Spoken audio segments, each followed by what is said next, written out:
The massive reception hall of the Galactic Council fell silent as the doors burst open. 3 figures stumbled through, their exoskeletons cracked, tentacles drooping, and various appendages wrapped in what appeared to be primitive bandages. The tallest among them, Colonel Blickstock, dragged himself forward on his remaining 4 functioning limbs.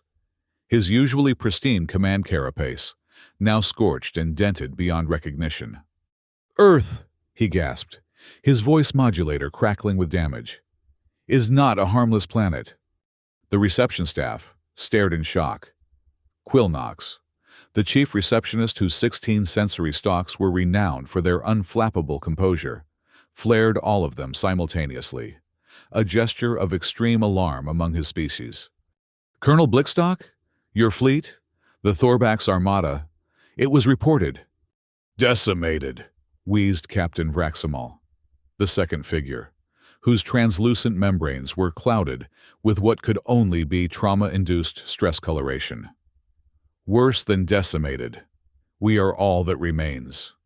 The third survivor, Sergeant Threxes, a 6-limbed warrior whose species was known for emotional stoicism, was rocking back and forth, clutching what appeared to be a primitive Earth object labeled Tabasco.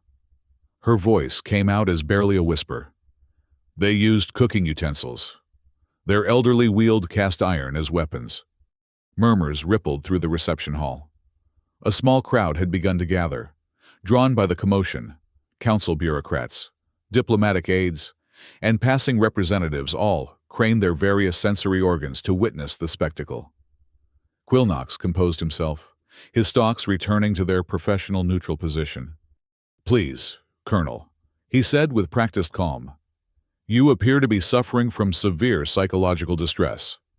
I'll summon medical—" "No!" Blickstock slammed a damaged appendage on the reception counter, leaving a dent in the supposedly indestructible quantum-fused material.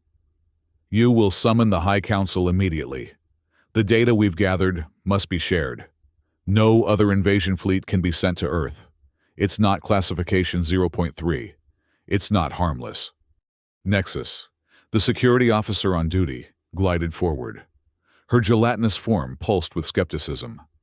"Colonel, with all due respect, Earth is a thoroughly documented Class 0.3 world. Primitive, pre-FTL civilization. Mostly harmless wildlife and minor volcanic activity. Your distress is understandable after losing your command. But they turned our main battlecruiser into a beer holder," Threxes suddenly screamed, her professional demeanor completely shattered. She thrust forward the Tabasco bottle. "This isn't a weapon, but they used it as one. Their recreational beverages burned through 3 decks." Vermaxis, a senior bureaucratic official who had been watching from the sidelines, approached with the cautious dignity of someone who had spent centuries shuffling important documents. "These claims are extraordinary," he said, each word carefully measured. "Perhaps we should move this discussion to a more private setting while we verify your identity and assess your psychological state." Captain Vraximal's secondary respiratory membrane pulsated frantically. "Identity? Psychological state? We watched our destroyer fleet get dismantled by kitchen appliances. They repurposed our quantum torpedoes into something they called disco balls." An elder female with a cast-iron pan took out an entire tank division while complaining about having to miss her cooking show. The growing crowd of onlookers was now murmuring more loudly. Some were recording the scene, their communication implants undoubtedly sending real-time updates throughout the council station. Quillnox made a subtle gesture, and the reception area's privacy fields activated, though it was too late to contain the spectacle. "Please," Blickstock said, his voice now steady with the weight of desperate certainty. "Contact Ambassador Karak. He knows me. He'll vouch for my sanity. But we must convene an emergency session of the Council. Earth is not what our records indicate. They were prepared for us." 4 hours later, after intense debate among lower-level officials and a battery of psychological evaluations, Colonel Blickstock found himself in a small briefing room. Ambassador Karak, a towering figure whose crystalline structure gleamed under the room's lighting, regarded him with what passed for concern in his species. "I have vouched for your record and your mental stability. Old friend," Korak said, his voice resonating through the room. "But these claims, they challenge centuries of observation data." Blickstock nodded wearily. The medical team had patched his most critical systems, but the memory of Earth still sent tremors through his neural network. "I understand the skepticism, Ambassador. I wouldn't believe it myself if I hadn't witnessed it. But our fleet, the mightiest the Thorbak system has produced, was reduced to scrap by beings who have barely mastered basic rocketry." The door slid open, and a panel of 5 council scientists entered, led by Dr. Bixnatus, the foremost xenobiologist in 3 sectors. His hovering form cast dancing shadows as he positioned himself at the head of the table. "Colonel," Dr. Bixnatus began, his tone carrying the confident condescension of academic certainty. "We've reviewed your preliminary report. While we don't doubt your traumatic experience, the descriptions simply cannot be reconciled with established scientific fact." "Facts?" Vraximal spat from her corner of the room. She had refused medical sedation and insisted on attending. "Facts like humans drinking beverages that would melt our engine cores? Facts like them turning our high-energy plasma weapons against us using what they called kitchen foil?" Dr. Morphic, a neurological specialist, made a dismissive gesture with his sensory tendrils. "Classic stress-induced hallucinations. Your fleet likely encountered one of Earth's natural disasters, perhaps a volcanic eruption or tsunami, and your minds constructed these elaborate scenarios to make sense of the catastrophic losses." Threxes, who had been silent since their arrival in the briefing room, suddenly projected a hologram from her partially functioning armor. The image showed a smiling human female, elderly by their standards, wielding a cast-iron cooking implement, surrounded by the burning wreckage of what had clearly been a Thorbak's assault vehicle. "Explain this," she said simply. Professor Velax, the materials science expert, leaned forward to examine the hologram. "Interesting, but inconclusive. This could be a naturally occurring Earth creature beside an impact site.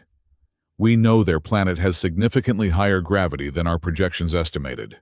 Mechanical failures would be expected." Blickstock's patience finally shattered. "Higher gravity? You think our fleet, designed to operate in gas giant cores, was defeated by slightly higher gravity? The humans have a global network of flying machines, thousands of them in the air simultaneously. They have monitoring satellites that detected us before we even entered their atmosphere. They have specialized departments for communicating with alien species." A stunned silence fell over the room. It was Ambassador Korak who finally spoke. "Colonel, are you suggesting Earth knew we were coming? That their classification as a pre-FTL civilization is incorrect?" "Not incorrect," Blickstock replied. "Incomplete. They haven't developed FTL travel.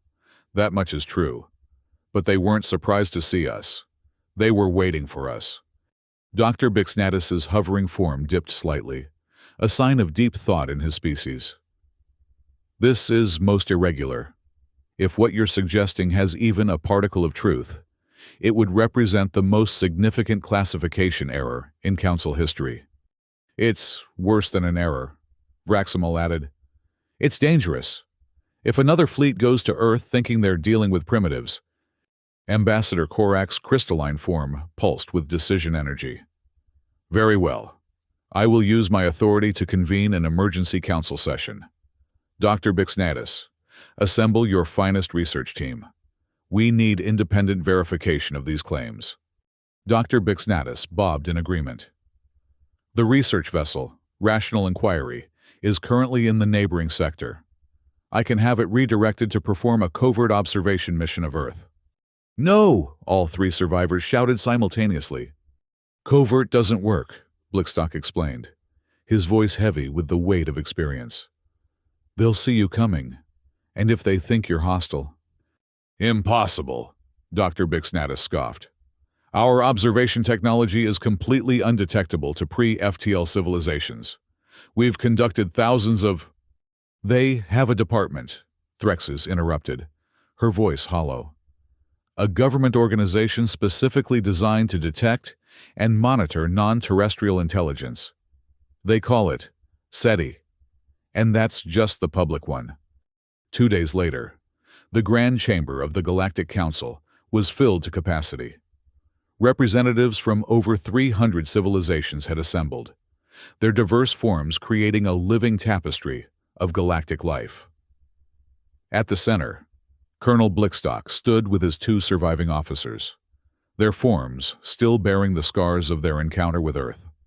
High Counselor Zenith, whose ancient form had overseen council proceedings for over 2 centuries, called the session to order. The chamber's perfect acoustics carried his rasping voice to every corner. We are convened today to address a matter of potential classification error regarding the planet designated Earth in Sector 3291. Colonel Blickstock of the Thorbax Expeditionary Force has raised concerns about the planet's current Class 0.3 rating. Dr. Bixnatus, please report on your preliminary findings. Dr. Bixnatus floated to the central platform, his research team arrayed behind him. The xenobiologist's usually confident demeanor seemed subdued. Esteemed counselors, my team aboard the Rational Inquiry established observation position in Earth's solar system 16 hours ago. Our initial findings are troubling. A murmur rippled through the chamber. Upon approaching the planet's orbital space, our vessel was immediately contacted by an Earth air traffic control facility, requesting identification and flight path information. When we attempted to maintain communication silence, they designated specific flight corridors for our approach and warned of congested lanes in their orbital spaces. The murmur grew louder. Further investigation revealed that Earth maintains a network of over 30,000 flying craft in their atmosphere at any given moment, all centrally coordinated by a global tracking system. They have nearly 5,000 artificial satellites in various orbits. And most concerning, they have multiple facilities dedicated to xenolinguistics and extraterrestrial communication protocols. Counselor Plex, representative of the Mechanoid Consensus, extended his articulated communication array. Are you suggesting this pre-FTL civilization anticipated contact with our kind? Not just anticipated, Dr. Bixnatus replied, his hovering form bobbing with agitation. They were prepared for it. When we finally established direct communication with their NASA organization, they greeted us in 17 different council languages and offered docking instructions for our convenience. The chamber erupted in chaos. Representatives of warrior species pounded appendages on their consoles. Diplomats from elder races huddled in urgent discussion. Fear pheromones from multiple species created a pungent cloud in the chamber's upper reaches. High Counselor Zenith hammered his ceremonial staff for order. Quiet, Dr. Bixnatus. Are you absolutely certain of these findings? There's more, the scientist continued once the chamber had settled. They invited our research team to land. They offered, his voice modulator crackled with disbelief, to exchange technological and cultural information. They asked if we wanted refreshments. Poison! Shouted a representative from the paranoid conclave. No, Blickstock interjected. Hospitality. It's a cultural practice for them. They offer food and drink as a greeting ritual. But our intelligence indicated they had barely mastered the ignition of fire, protested Counselor Drev of the Historical Accuracy Coalition. Our anthropological surveys showed primitive tribal structures, not global coordination. Dr. Minstrel, the chief cultural analyst from the research team, stepped forward. Counselors, I must report that I've discovered a most disturbing procedural error. All previous reports about Earth were filed under humorous anecdotes and fiction in our classification system. It appears the initial surveyors found human behavior so improbable that they assumed their findings were fabricated or hallucinatory. Stunned silence fell over the chamber.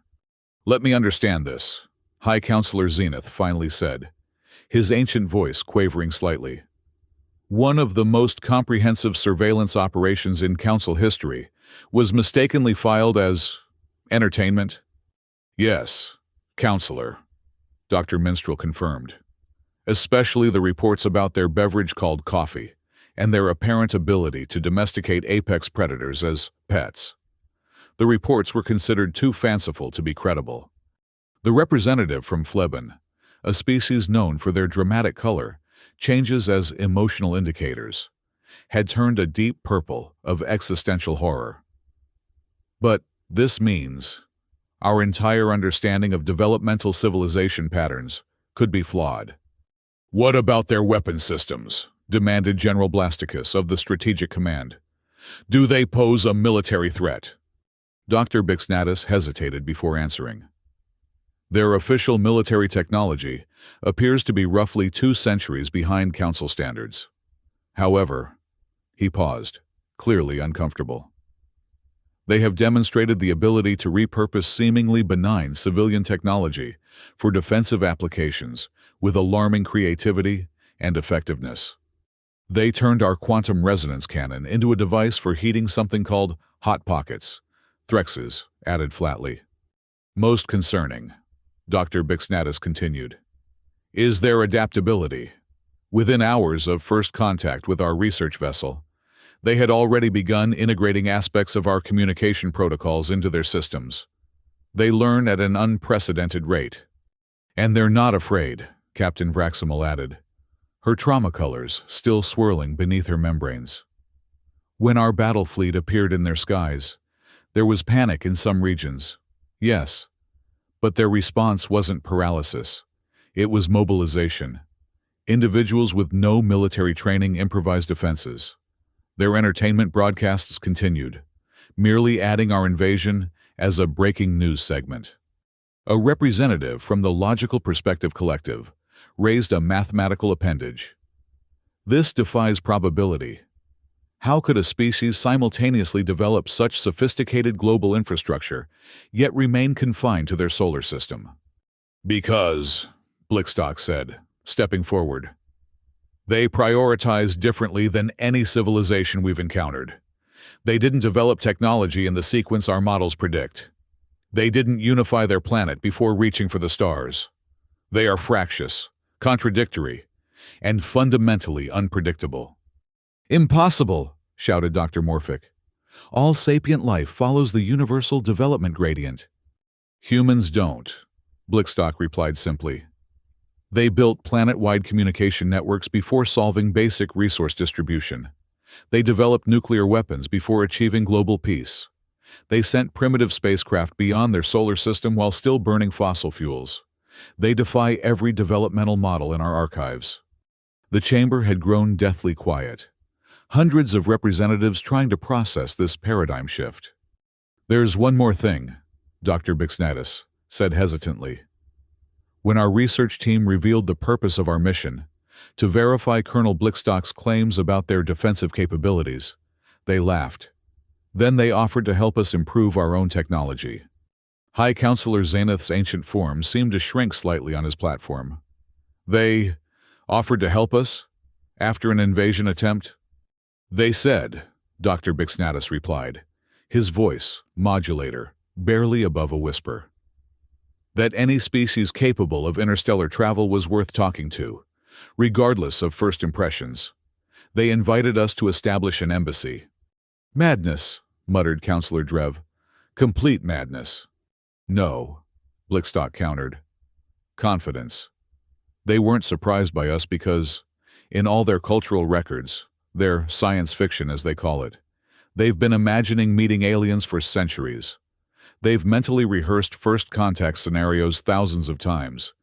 In their imagination, they've been defeated by aliens, saved by aliens, fallen in love with aliens. Nothing we could do would truly shock them, because they've already thought of it. And their classification? High Counselor Zenith asked, turning to Dr. Bixnatus.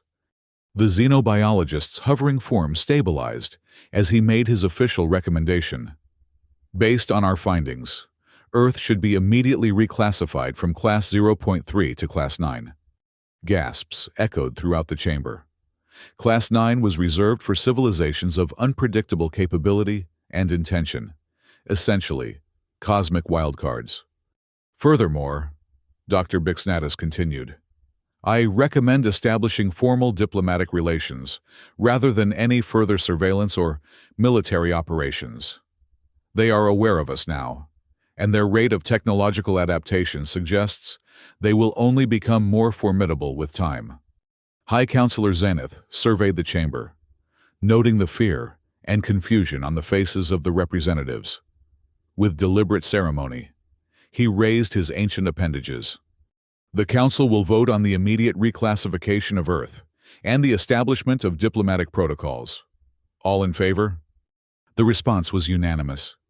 6 months later, Colonel Blickstock, now Special Advisor Blickstock of the newly established Bureau of Earth-Related Affairs, sat in his office aboard the Council's diplomatic station, orbiting Earth.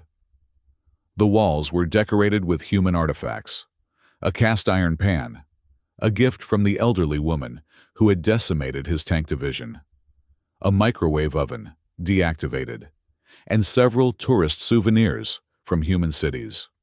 His communication console chimed, indicating an incoming transmission from Council headquarters. The holographic form of Quilnox, now promoted to Chief Liaison Officer for Terran Relations, shimmered into view. Special Advisor, I have the monthly report ready for your review, Quilnox said, his sensory stalks now trained to remain perfectly still when communicating with humans, who found the natural movement unsettling. Proceed, Blickstock said, leaning back in his chair, a human invention he had grown quite fond of. The Cultural Exchange Program has enrolled over 3,000 Council citizens, with a waiting list now extending 2 years. Human coffee shops have opened on 16 Council worlds, though we continue to enforce strict consumption guidelines after the unfortunate incident on Nexus Prime. Blickstock suppressed a shudder. The sight of an entire Nexalian diplomatic corps vibrating at near-light speed after consuming espresso still haunted him. The technological exchange has yielded significant advancements, Quilnox continued. Human duct tape has revolutionized emergency hull repair procedures across the fleet.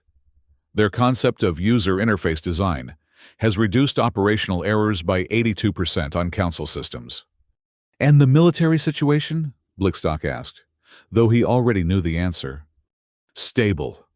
After the demonstration of their mutually assured destruction philosophy, the Council Strategic Command voted unanimously to categorize Earth as a do-not-provoke civilization.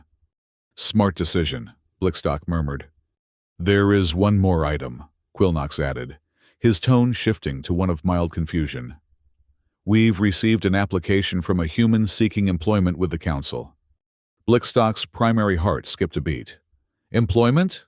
What position? The application is for Galactic Customer Service Consultant.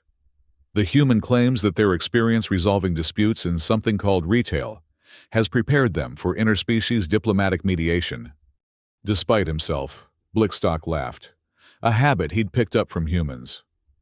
Forward me the application. I'll conduct the interview personally.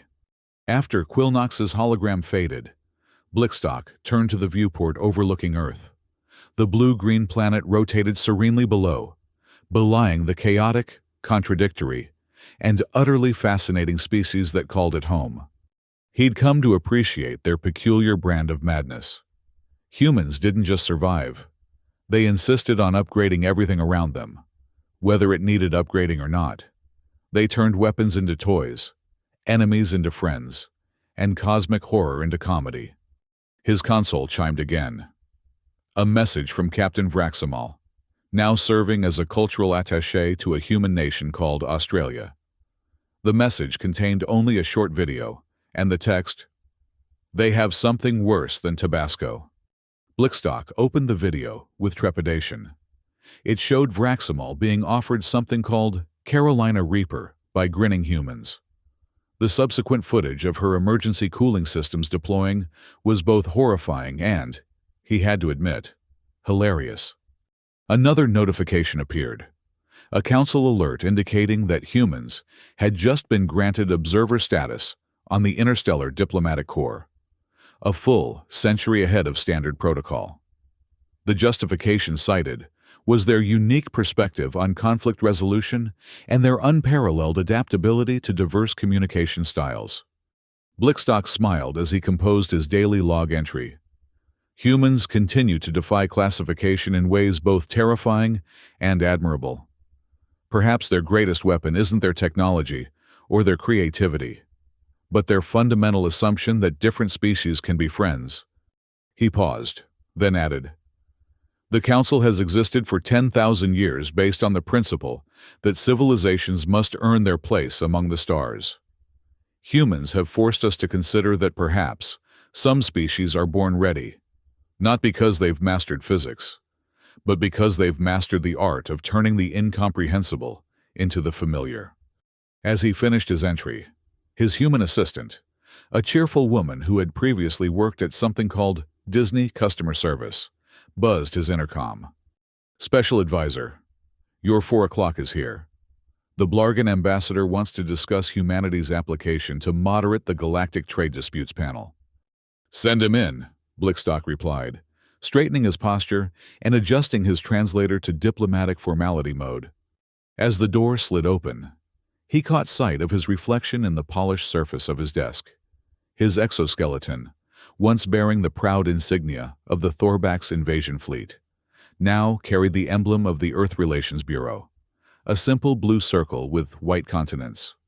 The invasion had failed spectacularly, but in its failure, it had opened the Council's eyes to a fundamental truth. The galaxy was far stranger, far more diverse, and far more wonderful than their careful classifications could ever capture. And humans, with their cast-iron pans and their hot sauce and their baffling ability to befriend anything that didn't kill them immediately, were perhaps the perfect teachers for that lesson. The Blargon ambassador entered, his gelatinous form quivering with indignation. "Special Advisor, this human application is preposterous. They've barely achieved space travel, and they want to arbitrate trade disputes among civilizations thousands of years their senior." Blickstock gestured to the chair opposite his desk. "Ambassador, let me tell you about the time humans turned our battlecruiser into a beer holder. After that, we can discuss whether underestimating them is really the position you want to take." As he began his tale, he could already see the ambassador's indignation melting into fascination. It was the same reaction everyone had when they truly began to understand Earth and its inhabitants. Terror, followed by disbelief, followed by reluctant admiration. Humans had that effect on the galaxy, and the galaxy would never be the same again. Meanwhile, aboard the Council's cultural exchange vessel, Dr. Bixnatus was experiencing his own paradigm shift. His research team had been invited to a human educational institution called a kindergarten, where small humans were being taught the basics of their civilization. "And this," said the human teacher, pointing to a crude drawing on the wall, "is Zorgon, who visits Tommy in his dreams. Tommy thinks Zorgon might be what aliens really look like." Dr. Bixnatus stared at the drawing, which bore an uncanny resemblance to the High Council's Speaker for Internal Affairs. The child named Tommy beamed proudly. "He has 7 eyes because he needs to see in all directions," the small human explained. "And his tentacles can grab space cookies from the moon." The xenobiologist made a note to check whether the Council's telepathic security protocols extended to human children's dreams, just in case. "Very creative," he managed, his hovering form maintaining a safe distance from the cluster of small humans now gathering around him.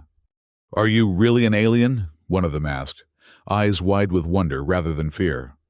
"I am a xenobiological research specialist from the Galactic Council," he replied formally. The children looked at each other, then back at him. "Do you want to play tag?" another child asked. Before he could formulate an appropriate response, the classroom door opened, and a human female entered carrying a tray. "Snack time, everyone! Today we have cookies and milk for our special guests." The children cheered and raced to their small tables. The teacher gestured for Dr. Bixnatus and his team to join them. We've scanned these substances and adjusted their molecular structure to be compatible with your physiologies, she said quietly. Our scientists have been working with your nutritional databases. Dr. Bixnatus blinked his sensory cluster in surprise. You've been studying our biological requirements? The teacher smiled. Of course. We want you to feel welcome. As he cautiously consumed a modified cookie, finding it surprisingly palatable. Dr. Bixnatus reflected on the fundamental error the council had made about humans. They weren't dangerous because they were hostile. They were dangerous because they were inclusive. They didn't want to conquer the galaxy. They wanted to invite it over for snacks. And somehow, that was far more revolutionary than any weapon could ever be. At the Global Interspecies Coordination Center, in what humans called Geneva, Sergeant Threxes had found an unexpected new career. Her first-hand experience with human defensive improvisation had made her the perfect candidate to serve as a security liaison between Council forces and Earth's military organizations. Currently, she was observing a demonstration of what humans called disaster preparedness drills, where civilian populations practiced responses to various catastrophic scenarios. You train your non-warriors for crisis response? She asked the human general beside her. Everyone's a first responder until the professionals arrive, he replied with a shrug. It's just practical. Threxes thought about the countless civilizations she'd encountered across the galaxy, how they segregated their populations into rigid castes of protectors and protected humans in their chaotic way, expected everyone to pitch in. Remarkable, she murmured, watching as children practiced evacuating a building. Your species prepares even its young for adversity. The general smiled. Life finds a way. That's what we believe, anyway. As Threxes observed the drills, her combat-trained mind recognized something her invasion force had learned too late. Humans didn't just adapt to survive. They thrived on adaptation itself. They found joy in solving problems that most species would consider existential threats. They turned the terrifying unknown into a game their children could play. And in doing so, they had become perhaps the most formidable species in the galaxy, not despite their fractious nature, but because of it. 1 year after the failed invasion, the Galactic Council held a special session to formalize Earth's new status. The Grand Chamber was once again filled to capacity. But this time, a new section had been added, a delegation of humans, sitting calmly among representatives of civilizations, thousands of years their senior. High Counselor Zenith, who had recently begun experimenting with human retirement practices by delegating more of his duties to younger council members, called the session to order. Esteemed representatives, we gather today to officially welcome Earth as a Class 9 potential partner in the galactic community. This unprecedented classification reflects both their unique developmental path and their demonstrated willingness to engage constructively with the wider galactic society. The human delegation, dressed in formal attire that somehow managed to represent Earth's diverse cultures simultaneously, acknowledged the announcement with dignified nods. Furthermore, Zenith continued, we must acknowledge the profound impact Earth's introduction has had on Council procedures. The comprehensive review of our classification systems has revealed no fewer than 37 other worlds that were similarly miscategorized due to their non-standard developmental trajectories. Murmurs rippled through the chamber.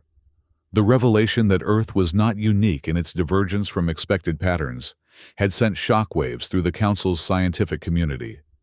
In light of these discoveries, I am pleased to announce the establishment of the Divergent Civilization Research Initiative, to be jointly led by Council scientists and human specialists in what they call anthropology. Dr. Bixnatus, floating near the human delegation, bobbed in approval. His once rigid adherence to developmental models had been thoroughly demolished by his time on Earth. He had recently published a controversial paper titled The Myth of Universal Progression Towards a More Flexible Understanding of Civilizational Development. High Counselor Zenith raised his ancient appendages for silence. Finally, I invite Ambassador Chen Li of Earth to address the council. A human female rose from the Earth delegation and approached the central platform. Her calm demeanor belied the historic nature of the moment, the first time a representative of Earth had formally addressed the assembled galactic community. Esteemed High Counselor, honored representatives of the Galactic Council, she began, her voice clear and confident. On behalf of Earth, I extend greetings of peace and friendship. While our introduction to the galactic community was unconventional, we believe it has laid the groundwork for genuine understanding between our worlds. Ambassador Li paused, a small smile playing at her lips. We recognize that our ways may seem chaotic to many of you. Our development has not followed the paths you expected. Our responses to your arrival were not what you anticipated. But we hope you will come to see, as we do, that diversity of approach is not weakness. It is strength. The chamber was silent, all attention focused on the human speaker. Earth does not come before you as a supplicant, nor as a conqueror.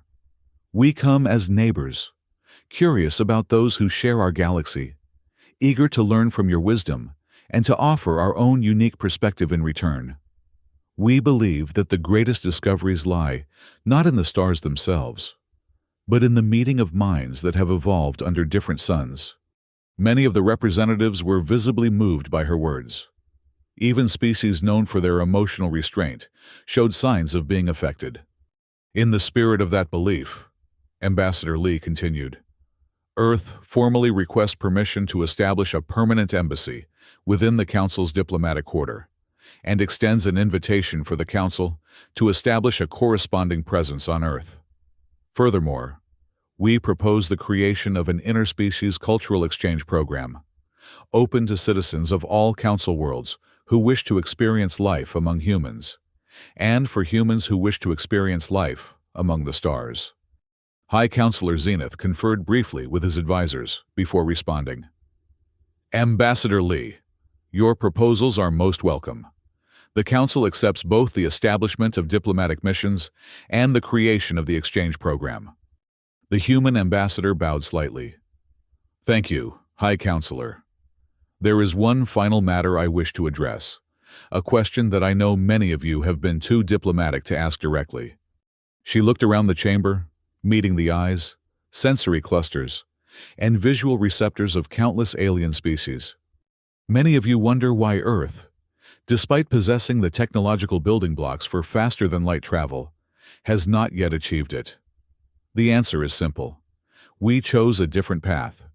We prioritized understanding our own world and our place in it before reaching for others. Now that we know we are not alone, that calculus has changed. Ambassador Li smiled fully now. I am pleased to announce that Earth's first FTL prototype vessel will launch next year. We would be honored if representatives of the Council would attend the ceremony, both to witness this milestone in our development and to ensure we don't accidentally violate any galactic traffic regulations on our first outing. The chamber erupted in a mixture of laughter, alarmed chatter, and diplomatic applause. High Counselor Zenith had to thump his ceremonial staff several times to restore order. Earth continues to surprise us, he said, once quiet had returned. We would be honored to attend your launch ceremony. And yes, our traffic management specialists will be particularly welcome participants. As the formal session concluded and representatives began to mingle, Colonel Blickstock, watching from his position near the human delegation, found himself approached by a junior officer from the Council's Strategic Command. Special Advisor, the young officer said hesitantly, is it true what they say, that the humans defeated an entire invasion fleet using only civilian technology? Blickstock considered the officer, recognizing the same arrogance and certainty he had once possessed. Not entirely, he replied carefully. They also used humor, improvisation, and an absolutely baffling willingness to befriend anything that doesn't immediately kill them. Sometimes even things that try. The officer's confusion was evident. But our strategic models indicate... strategic models, Blickstock interrupted gently, are only as good as their underlying assumptions. Our assumption was that a species would develop in predictable stages, with military and defensive capabilities evolving in lockstep with their technological base. Humans decided that was boring. He gestured toward the human delegation, now surrounded by curious representatives from dozens of worlds. Look at them now. Less than a year after we tried to invade their planet, they're exchanging recipes with the gastronomes of Plex and discussing philosophy with the contemplative collective. It defies logic, the officer murmured. That, Blickstock said with a smile, is their greatest strength. Logic is predictable. Humans are not. And in the vastness of space, unpredictability might be the greatest evolutionary advantage of all. As the officer departed, Blickstock noticed Ambassador Lee approaching. She carried 2 glasses of what appeared to be a ceremonial human beverage. "Special advisor," she greeted him warmly. "I thought you might enjoy a taste of Earth to celebrate the occasion. It's called champagne. We use it to mark significant moments." Blickstock accepted the glass cautiously, his sensory appendages detecting the carbonation. "Is it as potent as coffee?" The ambassador laughed. "No, though I'd still recommend moderation. It's meant to be sipped slowly." They stood in companionable silence for a moment, watching the diverse representatives of the galaxy interacting with the human delegation. "You know," Ambassador Lee said finally, "when your invasion fleet appeared in our skies, many of us were terrified, but just as many were excited. We'd been imagining this moment for centuries, in our literature, our films, our dreams. In a strange way, you fulfilled a collective hope even as you presented a collective threat." Blickstock nodded thoughtfully. "We never considered that possibility. In all our planning, we never once thought that you might welcome the stars. That's the difference. I think," she replied. "Your council built a careful, ordered system to classify and contain the unknown. We humans have always preferred to embrace it." As they watched, a human scientist was demonstrating something to a group of fascinated council engineers. A simple device that had apparently revolutionized their approach to quantum field manipulation. "Your species continues to confound our expectations," Blickstock admitted. "We thought we were studying you, but all along, you were studying the stars, dreaming of what might be out there, preparing not just to survive first contact, but to thrive in its aftermath." Ambassador Lee smiled. "There's an old Earth saying, life finds a way. We've always believed that, not just about survival, but about connection. Given enough time, different hearts can learn to beat in rhythm." Blickstock considered her words, thinking about how dramatically his own perspective had changed since that fateful invasion. He had come to Earth expecting conquest and found instead a mirror, a species that reflected back the greatest potential of galactic civilization, not in spite of their differences, but because of them. "To Earth," he said, raising his glass in the human custom he had learned. "May your unpredictability continue to challenge our assumptions." "And to the Council," Ambassador Lee replied, completing the ritual. "May your wisdom help guide our first steps among the stars." As they drank, Blickstock couldn't help but wonder what the galaxy would look like in a century's time, with humans fully integrated into the cosmic community. One thing was certain: it would be nothing like anyone had predicted. And somehow, that seemed exactly right. 5 years after Earth's formal recognition by the Galactic Council, Blickstock found himself standing in the observation lounge of Earth's first deep space embassy, located at the crossroads of 3 major trade routes. The structure, a seamless blend of human architectural principles and council engineering, had quickly become a hub for interspecies cooperation. "Admiring the view again?" asked Vraximal, who had joined him on the embassy staff after her successful tenure in Australia. "Always," Blickstock replied. It helps me remember how far we've come.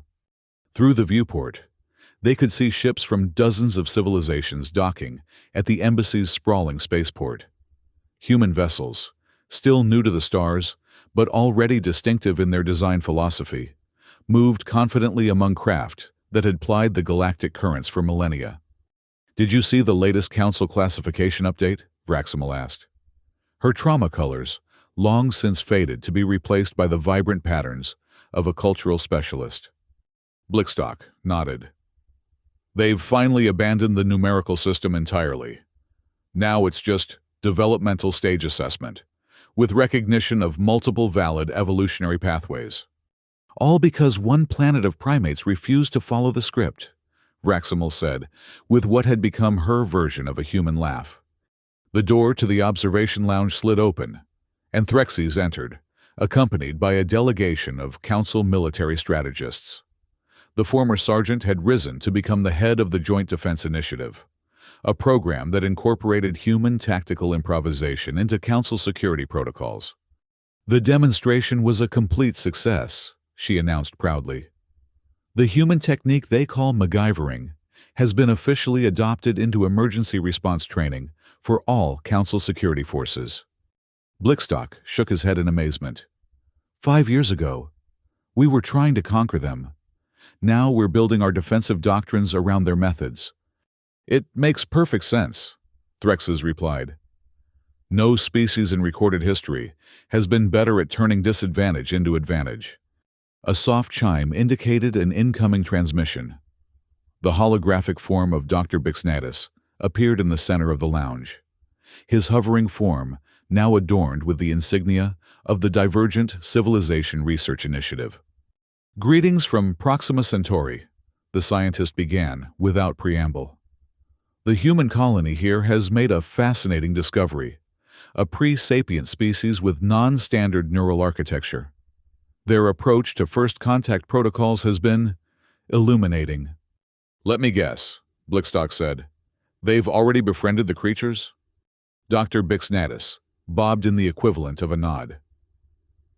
"They've established rudimentary communication and have requested Council xenobiologists to help ensure they don't disrupt the species' natural development. They're being remarkably cautious and respectful. Almost as if they've spent centuries imagining how they'd want to be treated by more advanced species," Vraximal observed. After the transmission ended, Blickstock gazed back out at the starscape. Somewhere out there, the original Thorbac's armada had approached Earth with conquest in mind, never suspecting that their spectacular failure would transform galactic civilization more profoundly than any military victory could have. "We thought we were bringing order to chaos," he mused aloud. "We never considered that chaos might have its own kind of order, one more resilient and adaptive than anything we could design." "Humans would call that irony," Threxes said, having become something of an expert on Earth literature during her years working with them. "Indeed," Blickstock agreed. "The ultimate irony being that it took a species we classified as mostly harmless to teach the galaxy its most important lesson, that true strength lies not in conformity, but in diversity." As if to punctuate his point, a group of human children raced past the observation lounge, engaged in some game with young representatives of 3 different Council species. Their laughter, each in their own biological manner, blended into a symphony of joy that needed no translation. In the vastness of space, Earth had found not just its place, but its purpose, to remind the stars that the universe is not meant to be classified, contained, or conquered. It is meant to be explored, celebrated, and shared. And humanity, with their cast iron pans and their hot sauce and their inexplicable ability to make friends with anything that would sit still long enough, were perhaps the perfect teachers for that cosmic truth. The invasion had failed. The galaxy was better for it.